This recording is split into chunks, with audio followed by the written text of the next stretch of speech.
சுச்சக்கர வரதாச்சாரியம் சுத்தசத்வ குருத்தமம் ஸ்ரீநிதி ராகவம் வந்தே he அபார கருணாகரம் இதி விலபதி சூரௌ தத் பிரபந்த பிரபூர்த்தியா ஜகதுபகிருதி திருஷ்டியா ஜோஷமாசீத் ஹரிஷ்ச புனரபி கவிஹார ஸ்தானவாசாப்த பீதிஹி கபட திஷணயேதம் கர்ஹதே மாத்ருவாச்சா.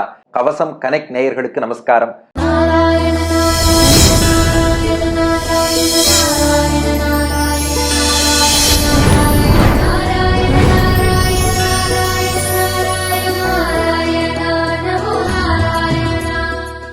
நம்மாழ்வார் அருளிய திருவாய்மொழியின் 7ஆம் பத்து 2ஆம் திருவாய்மொழி கங்குலும் பகலும்னு தொடங்கக்கூடிய பதிகம், திருவரங்கம் விஷயமான பதிகம்.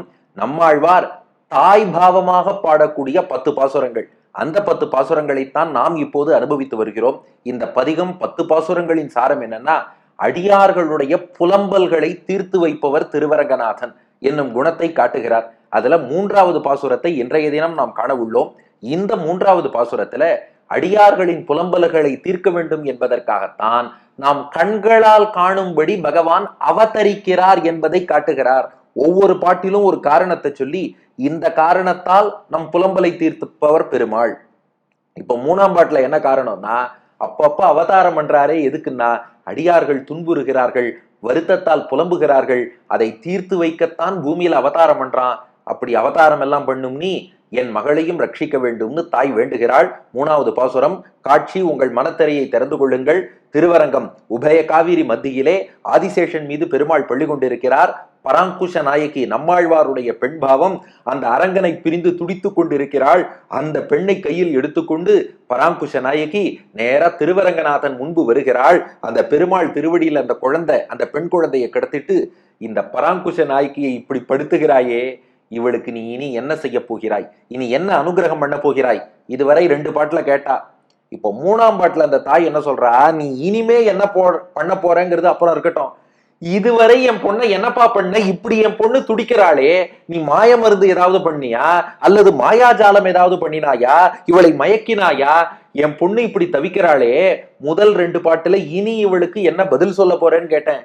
இப்போ 3ஆம் பாட்டு, இதுவரை என் மகளை என்ன செய்தாய்னு ஒரு தாயானவள் அந்த பெருமாள்கிட்ட தன் மகளுக்காக பேசுகிறாள். 3வது பாசுரம். பாசுரத்தை முதல்ல பார்த்துருவோமா.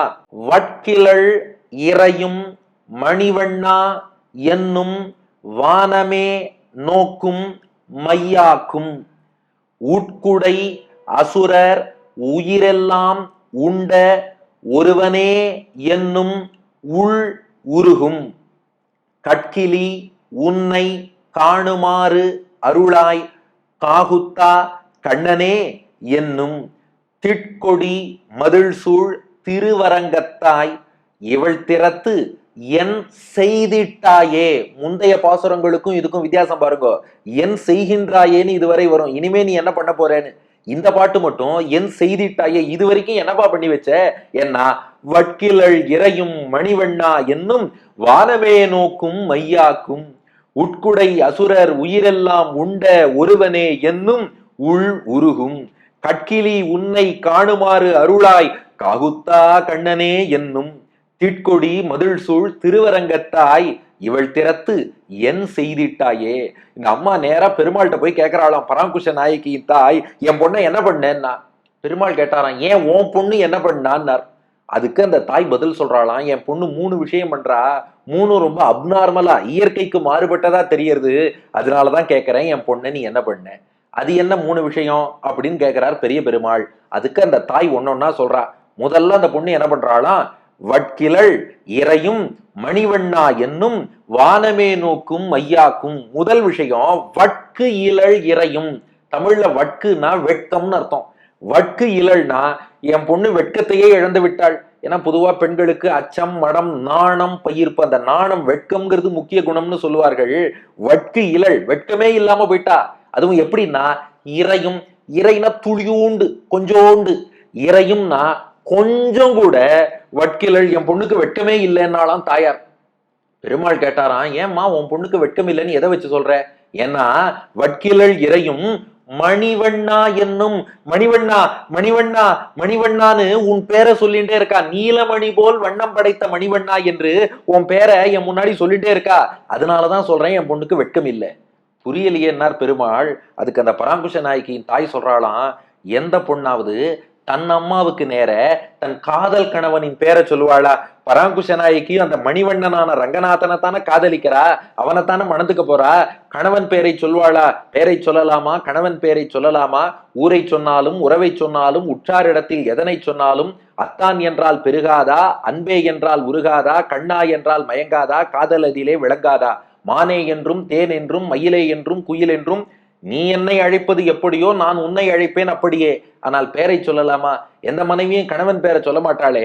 ஆனா என்னுடைய மகள் அம்மாவான என்ன பக்கத்துல வச்சுட்டு நீலமணி போல் வண்ணம் படைத்தவனே மணிவண்ணான்னு உன் பேரை சொல்லி அழைக்கிறாள், மணிவண்ணா என்னும். அப்படின்னா என் பொண்ணுக்கு கொஞ்சம் கூட வெட்கம் இல்லைன்னு தானே அர்த்தம். பெருமாள் சொன்னாராம், அதுக்காக கணவன் பேரை சொன்னா வெட்கம் இல்லைன்னு சொல்லிடுவேளா? நீங்க பின்னாடி 21st செஞ்சுரி எல்லாம் பாருங்க, இது ஒரு பிரச்சனையாவே இருக்காதுன்னாராம். அதுக்கு அந்த தாயார் பதில் சொல்றாளாம், உனக்கு 1000 திருநாமங்கள் இருக்கு, அதுல வேற ஏதாவது திருநாமத்தை சொன்னா கூட நான் இப்படி சொல்ல மாட்டேன். உன் அழகை வர்ணிக்கும் மணிவண்ணாங்கிற திருநாமத்தை சொல்றா பாரு.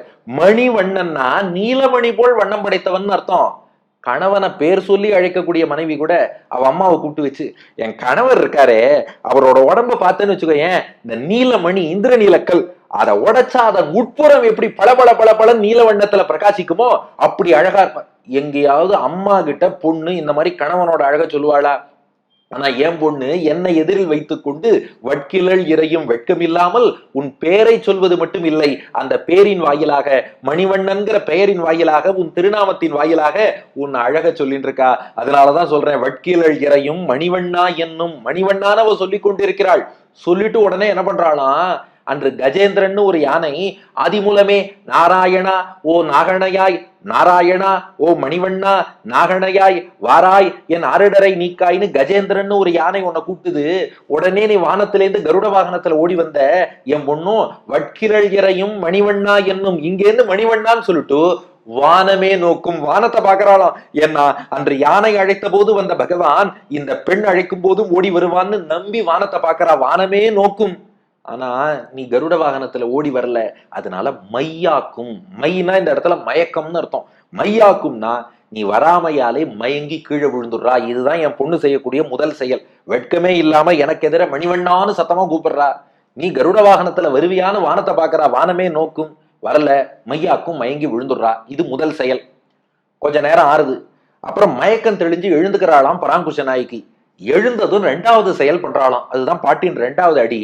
உட்குடை அசுரர் உயிரெல்லாம் உண்ட ஒருவனே என்னும் உள் உருகும். உடனே சொல்றாளாம், பகவானே நீ தேவர்களுக்காக எத்தனை எத்தனை அசுரர்களை எல்லாம் எதிர்த்து போரிட்டு இருக்கிறாய். தேவர்களுக்காக அவ்வளவு உதவி செஞ்ச நீ இந்த ஒரு பெண்ணுக்காக உதவி செய்ய மாட்டியா? அந்த தேவர்களுக்காக நீ என்ன பண்ணா, உட்குடை அசுரர். அசுரர்கள்னா உங்களுக்கு தெரியும், தீய சக்திகள். உட்குடைனா, உட்கு அப்படின்னா வலிமைன்னு அர்த்தம், மிடுக்குன்னு அர்த்தம். உட்கு உடைனா வலிமை மிக்கவர்களான அசுரர், தீயவர்களாகிய அசுரர்களின் உயிரெல்லாம் உண்ட, அவர்களுடைய உயிரையெல்லாம் அபகரித்து சென்ற, தேவர்களுக்கு தீங்கிழைத்த அசுரர்களின் உயிரையெல்லாம் அபகரித்து சென்ற ஒருவனே என்னும். ஒருவன் சொன்னா யாரோ ஒருத்தன் இல்ல, ஒப்பற்ற ஒருவன் அர்த்தம். உன்னை போல யாருப்பா அந்த அசுரர்களை எதிர்த்து இத்தனை பேரோட சண்டை போட்டு வெல்ல முடியுமா? அப்படி அந்த அசுரர்கள், வலிமை மிக்க அசுரர்களுடைய உயிரெல்லாம் அபகரித்து சென்ற ஒப்பற்ற ஒருவனே என்று உன்னை அழைக்கிறாள். அதாவது இதுக்குள்ள பல உள்ளர்த்தம் இருக்கான். அந்த பராங்குஷ நாயகி என்ன சொல்றாளாம், ஆண் புலிகள்னு பெயர் பெற்ற தேவர்களுக்காக அசுரர்களை எதிர்த்து சண்டை போட்டாயே, இந்த அபலை பெண் ஒருத்தி உன்னை பிரிஞ்சு வாடின்னு இருக்கேன், எனக்காக ஒண்ணும் பண்ண மாட்டியா? மற்றைய பலன்களை நாடி வரும் தேவர்களுக்காக அசுரர்கள் உயிர்களை எல்லாம் உண்டாயே, உன்னையே வேண்டி வந்திருக்கேன், அடியனுக்கு அனுகிரகம் பண்ண மாட்டாயா? மிடுக்கு மிக்க அந்த தேவர்களுக்காக இவ்வளவு பண்ணுகிறாயே, அபலை பெண்ணான இந்த பராங்குஷ நாயகியை ரட்சிக்க மாட்டாயா? காரியமானதும் உன்னை மறக்கும் தேவர்களுக்காக இவ்வளவு உதவி பண்ணும் நீ என்றென்றும் உன்னை மறவாதிருக்கும் பராங்குஷ நாயகியை ரட்சிக்க மாட்டாயா? உன்னை எதிரியின் அம்புக்கு இலக்காகி முன்னே நிற்கும் தேவர்களுக்காக, முன்னே நிறுத்தும் தேவர்களுக்காக சண்டை போடும் நீ, உனக்கு ஒரு ஆபத்து வரக்கூடாதுன்னு பல்லாண்டு பாடின்னு இருக்காளே இந்த பராங்குஷ நாயகி, இவளை மறந்து விடுவாயா? ஒருவன் தான்ப்பா நீ, ஒப்பற்ற ஒருவன்னா இந்த இடத்துல கொஞ்சம் கிண்டலா சொல்றாளோ. உன்னை போல ஒருத்தனை பார்க்க முடியாது. பொதுவா உதவி செய்பவர்ங்கிறவர் யார் ஏழையா இருக்காரோ, அபலையா பலம் இல்லாமல் இருக்கிறாரோ, ஒன்னும் மிடுக்கு இல்லாமல் வலிமை இல்லாமல் கதி இல்லாமல் இருக்காரோ, அவளுக்கு நான் உதவி செய்வா. நல்ல மிடுக்கானவர்கள், நல்ல ஆண் புலிகள்னா நீங்களே உங்க காரியத்தை பார்த்து கொண்டுருவா.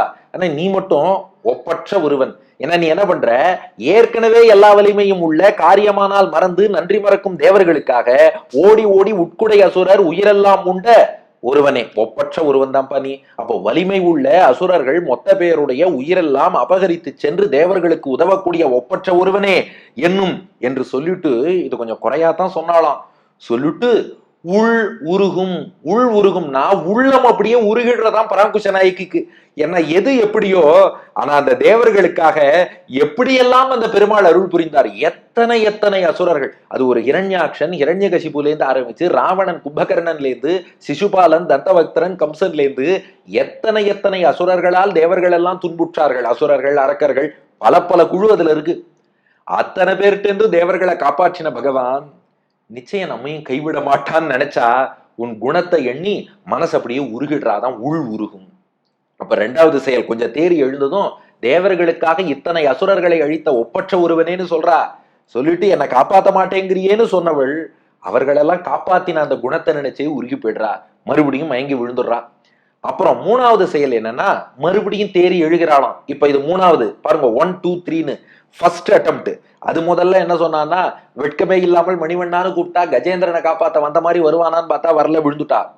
செகண்ட் அட்டெம்ப்ட், தேவர்கள் எல்லாம் காப்பாத்தினான்னு நினைச்சு பார்த்தா தன்னை காப்பாத்தலையேன்னு வருந்தினா, ஆனாலும் அந்த குணத்தை நினைச்சா விழுந்துட்டா. இப்ப தேர்ட் அட்டெம்ப்ட் மறுபடியும் எழுதுகிறாளாம். இப்ப பகவானை பார்த்து சொல்றாளாம். தேர்ட் அட்டெம்ப்ட் என்னன்னா, மூணாவது அடி, கட்கிலி உன்னை காணுமாறு அருளாய் காகுத்தா கண்ணனே என்னும். இப்ப மூணாந்தரம் எழுந்து என்ன சொல்றாளாம், இது அப்படியே தவணை முறையில இன்ஸ்டால்மெண்ட் மாதிரின்னு வச்சுக்கோங்க. இப்ப மூணாவது முறை சொல்றாளாம், கட்கிலினா. கட்கிலினா கண்ணுக்கு இலக்காகாதவனே, கண்ணால் காண முடியாதவனேன்னு அர்த்தம். கண்ணால் காண முடியாத பகவானே கட்கிலி உன்னை காணும் ஆறு அருளாய். உன்னை காணும், காண்பதற்கான, ஆறுனா வழின்னு அர்த்தம். உன்னை காணுமாறு, உன்னை காண்பதற்கான வழி என்ன என்பதை அருளாய் நீயே சொல்லு. இது என்னப்பா முரண்பாடா இருக்கே. கட்கிலி கண்ணால் காண முடியாதவனே உன்னை காணுமாறு அருளாய், உன்னை காண்பதற்கான வழியை நீயே சொல்லுங்கிறா. அவரைத்தான் காண முடியாதுன்னு சொல்லியாச்சே, அப்புறம் காண்பதற்கான வழி சொல்லுன்னா என்ன அர்த்தம்னா, இதை ரொம்ப அழகா நம்பிள்ளை ஈட்டுல விளக்கியிருக்கார். அதாவது வேதமே சொல்றது, ந சக்ஷுஷா பஷ்யதி கஷ்டனைனம், இந்த மாமிசக்கண் ஊனக்கண்ணால் பகவானை காணவே முடியாது அப்படின்னு சாஸ்திரமே சொல்லிடுத்து. ஆனா பகவத்கீதையில கண்ணபிரான் அர்ஜுனன் என்ன சொல்றான், நான் உனக்கு விஸ்வரூபம் காட்டுறேன், இந்த கண்ணால எனக்கு காண முடியாதுதான், ஆனா நம் முயற்சியால் இந்த கண்ணால் காண முடியாது. ஆனா பகவான் என்ன பண்ணுவானா, சில பேருக்கு தன்னை காட்டணும்னா அவளுக்கு தெய்வீகமான பார்வையை பகவான் கொடுத்து இந்த கண்ணால் என்ன பாரும்பானா. அதத்தான் திவ்யம் ததாமி தே சக்ஷுகு பஷ்யமே யோகமைஸ்வரம். அர்ஜுனா, நான் உனக்கு தெய்வீக கண்ணை பார்வையை தருகிறேன், அதை கொண்டு என்னை பாருங்கிறான். அதனால கட்கிலி என் முயற்சியால் இந்த கண்ணால் காண வேண்டும் என்று நினைத்தால் காண முடியாதவன் தான். ஆனா நீ அருள் புரிந்தால், நீ அந்த தெய்வீக பார்வையை கொடுத்தால் அதை கொண்டு உன்னை காணலாமே. அதனால கட்கிலி பொதுவான ஊனக்கண்ணால் காண முடியாதவனே உன்னை காணுமாறு அருளாய் என்னும். நீயே ஞானக்கண்ணை கொடுத்து உன்னை காண்பதற்கான வழி என்ன என்பதை நீயே காட்டிக் கொடு என்று புலம்பி காகுத்தா கண்ணனே என்னும். அப்படியெல்லாம் காண முடியுமா அப்படின்னா நிச்சயமா காண முடியும்னு சொல்றாளாம் பராங்குஷ நாயகி. அதுக்கு என்ன சான்றுன்னா, காகுத்தா கண்ணனே என்னும். காகுத்தன் என்பது ககுஸ்த ராஜாவுடைய வம்சத்தில் வந்த ராமபிரானை குறிக்கிறது.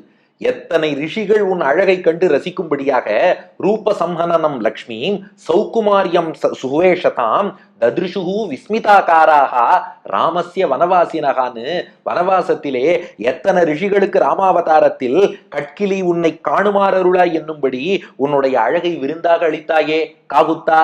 அடுத்து கண்ணனே என்னும். சரி, ராமாவதாரத்துல ரிஷிகள் அந்த அழகா ரசிச்சா, கண்ணனே கண்ணனாக கிருஷ்ணாவதாரத்தில் கோபிகைகளுக்கு உன் அழகை விருந்தாக அளித்தாயே.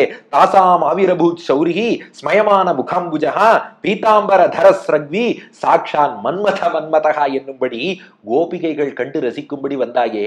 அப்போ உன்னை காண முடியாதுன்னா நம் முயற்சியால் காண முடியாது.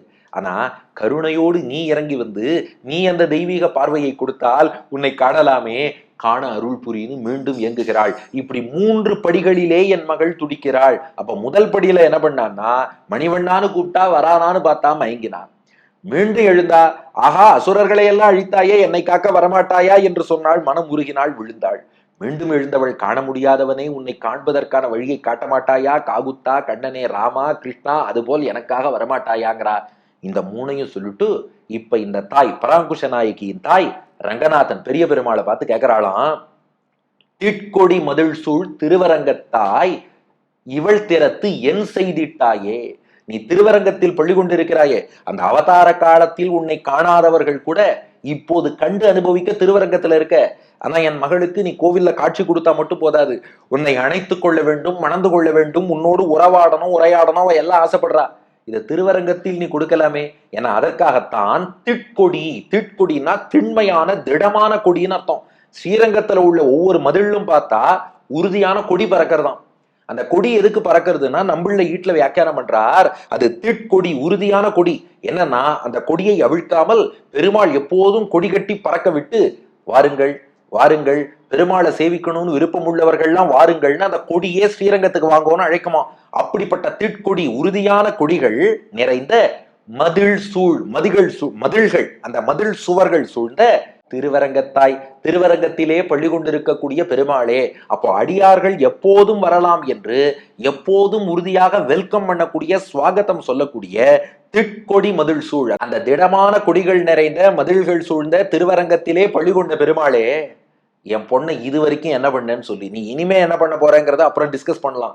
இப்ப என் பொண்ணு இப்படி இன்ஸ்டால்மெண்ட்ல அப்பப்ப எழுந்து எழுந்து மயங்கி மயங்கி எழுந்து மயங்கி எழுந்து மயங்கி இப்படி துடிக்கிறாளே, இவள் திறத்துனா இவள் விஷயத்திலே இந்த பெண்ணை என் செய்திட்டாயே. இது வரைக்கும் நீ என்ன பண்ண? ஏதாவது மாயமந்திரம் போட்டியா அப்படின்னாலும் பெருமாள் சொன்னாராம், என் முகம்தான் அந்த மருந்துன்னாராம். ஏன்னா பெருமாளுடைய முகம் இருக்கே, அதுவே ஒரு மயக்கும் மருந்து. ஆம், பெருமாளிடத்திலே பக்தி என்னும் காதல் மயக்கத்தை தரக்கூடிய மருந்து. என் முகத்தை தான் காட்டினேனாராம் பெருமாள். உடனே அந்த பராங்குஷ நாயகியின் தாய் சொல்றாளாம், நான் அப்பவே நினைச்சேன் இந்த மருந்தை தான் நீ போட்டிருப்ப. ஏன்னா மத்த மருந்துக்கு மயங்குறாளோ இல்லையோ, அந்த திருவரங்கத்துல பள்ளி கொண்டு இருக்காரே பெருமாள், அவருடைய முகம்ங்கிற மருந்துக்கு எல்லாரும் மயங்கிடுவா. அதனால அந்த தாய் சொன்னாலாம், giving the taste of his own medicine பா. நீ என்ன மருந்து கொடுத்தியோ அதை விட சிறப்பான மருந்தை உனக்கு கொடுத்து உன்ன மயக்கிறது. உன் மெடிசினை உனக்கே கொடுக்குறேன். அதுக்கு என்ன பண்ண போறேன்னா, பராங்குஷ நாயகியின் தாய் சொல்றாளாம், என் பொண்ணை உன் முன்னாடி அழிச்சுன்னு வரேன், இந்த பராங்குஷ நாயகியின் முகத்தை உனக்கு காட்டுகிறேன். உன்னை விட பல மடங்கு அழகு மிக்கவள் என் மகளாகிய பராங்குஷ நாயகி. உன்முகம் அவளை என்னென்ன பாடுபடுத்தித்தோ, இப்போ அவ முகத்தை காட்டி அதை விட அதிகமா நீ கஷ்டப்படும்படியா பண்ணட்டுமா? அதனால இவள் திறத்து என் செய்திட்டாயே, இதுவரை இவளுக்கு நீ என்ன செய்தாயோ அதை நான் உனக்கு பண்ணிடுறேன். பராங்குஷ நாயகியின் முகத்தை காமிச்சுடுறேன்னாலும். இப்போ பராங்குஷ நாயகி அவ்வளவு அழகானா, நம்பிள்ள வீட்டுல சுந்தரகாண்டத்துல இருந்து ஒரு உதாரணம் காட்டுறார். சுந்தரகாண்டத்துல 16வது சர்க்கத்துல இந்த ஸ்லோகம் வருகிறது. ஹனுமான் சீதையை சேவிச்சுட்டு சொல்றார், திரைலோக்கிய ராஜ்யம் சகலம் சீதாயான் ஆப்னுயாத் கலாம்.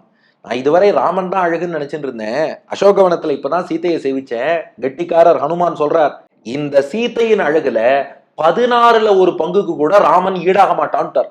அவ்வளவு அழகு சீத்தை. அப்போ பெருமாளை விட தாயாருக்கு அழகு ஏற்றம் எல்லாமே அதிகம். அந்த தாயாரின் ஸ்தானத்துல இப்ப பராங்குஷ நாயகி இருக்கா. பெருமாள் யாரு? ரங்கநாதன். அப்ப நீ ராமன்னா இப்ப பராங்குஷ நாயகி தான் சீத்தை. சீத்தையின் அழகுல 16ல ஒரு பங்கு கூட ராமனுக்கு கிடையாது. அது போல என் பராங்குஷ நாயகியின் அழகுல 16ல ஒரு பங்கு கூட உன்முகத்துக்கு கிடையாது. அந்த முகத்தை காட்டியே இவளை நீ மயக்கினா, இப்ப இவளுடைய அழகு முகத்தை காட்டி உனக்கு மந்திரம் போட்டு இந்த உனக்கு மருந்தா கொடுத்து giving the taste of your own medicine, உன்னை திரும்பி மயக்கிறத தவிர நான் என்ன பண்ணுவேன்? என் பொண்ணு நீ என்னப்பா பண்ணுன்னு பெருமாள்கிட்ட கேட்கிறா அந்த தாயார். அதுதான் இந்த 3வது பாசுரம். வட்கிழல் இறையும் மணிவண்ணா என்னும் வானமே நோக்கும் மையாக்கும் உட்குடை அசுரர் உயிரெல்லாம் உண்ட ஒருவனே என்னும் உள் உருகும் கட்கிலி உன்னை காணுமாறு அருளாய் காகுத்தா கண்ணனே என்னும் திட்கொடி மதில் சூழ் திருவரங்கத்தாய் இவள் திறத்து என் செய்திட்டாயே. ஆக என்னுடைய பொண்ணு வெட்கமே இல்லாமல் மணிவண்ணான்னு கூப்பிடுறா, வானத்தை பாக்குறா, வரலன்னு மயங்கிடுறா. அப்புறம் எழுகிறாள், அசுரர்களுடைய உயிரெல்லாம் உண்டவனே என்று சொல்றா, நீ வரல, ஆனா உன் குணத்தை நெண்ணி உருகி போயிடுறா, மனசே உருகிடுறது. மீண்டும் எழுகிறாள், காண முடியாதவனே உன்னை காண்பதற்கான வழியை சொல்லு, ராமா கிருஷ்ணாங்கிறா, மறுபடியும் மயங்கரா.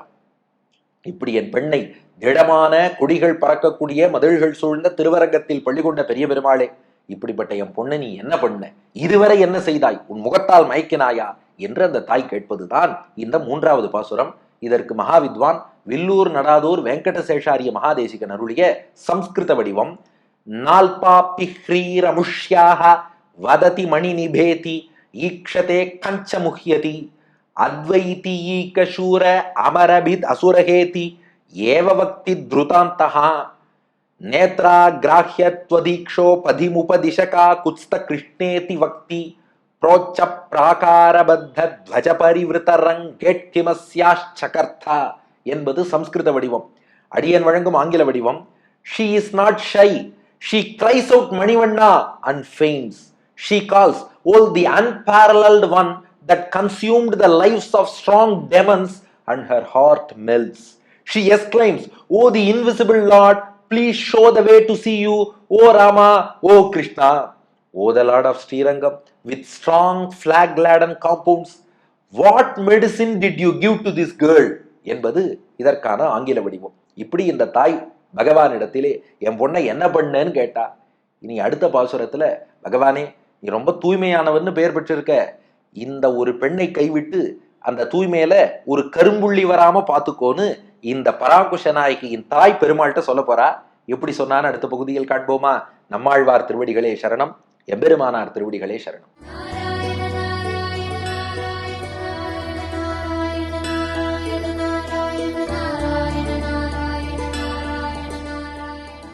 வட்கிழலிரையும் மணிவண்ணா என்னும் வானமே நோக்கும் மையாக்கும். வட்கிழலிரையும் மணிவண்ணா என்னும் வானமே நோக்கும் மையாக்கும். உட்குடைய சுரர் உயிரெல்லாம் உண்ட ஒருவனே என்னும் உள்ளுருகும். உட்குடைய சுரர் உயிரெல்லாம் உண்ட ஒருவனே என்னும் உள்ளுருகும். கட்டிலே உன்னை காணுமாறருளாய் காகுத்தா கண்ணனே என்னும்.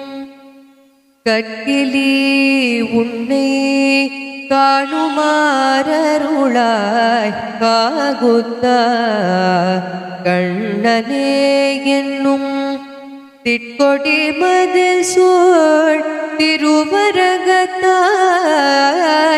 இவள் திறத்து என் செய்திட்டாயே. திட்கொடி மதில் சூழ் திருவரங்கத்தாய் இவள் திறத்து என் செய்திட்டாயே.